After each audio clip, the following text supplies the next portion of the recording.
ఒంగోలు నగరంలోని శ్రీ వెంకటేశ్వర కాలనీలో మారెల్లాస్ శ్రీ వెంకటేశ్వర హోమ్స్ కు ఒంగోలు శాసనసభ్యులు Damacharla Janardhan Rao, PDCC bank chairman doctor Kamepalli సీతారామయ్యతో కలిసి నేడు భూమి పూజ చేశారు. శ్రీ ధరణి ఇన్ఫా ఆధ్వర్యంలో శ్రీ వెంకటేశ్వర హోమ్స్ నిర్మించనున్నారు.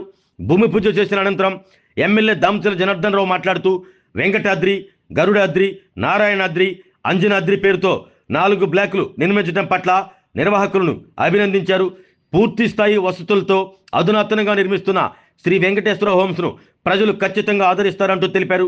ఈ కార్యక్రమంలో ఒంగోలు వ్యవసాయ market committee chairman Rachagarla Venkatrao, Janasena జిల్లా నాయకులు కంది రవిశంకర్, టీడీపీ నగరాధ్యక్షులు బండారు మదన్, నాయకులు కామేపల్లి శ్రీనివాసరావు, సింగరాజు రాంబాబు, టీవీ శ్రీరామ్మూర్తి, పల్లపొత్తు వెంకటేశ్వర్లు, తూము సుబ్బారావు, మహిళా నాయకురాళ్లు రావుల పద్మజ, టి అనంతమ్మ, టి రమాదేవి, మారెళ్ల వివేకానంద, మారెళ్ల సుబ్బారావు, ధరణి ఇన్ఫా ప్రతినిధులు ప్రసాద్ రెడ్డి, నాగిరెడ్డి, మస్తాన్ రావు తదితరులు పాల్గొన్నారు.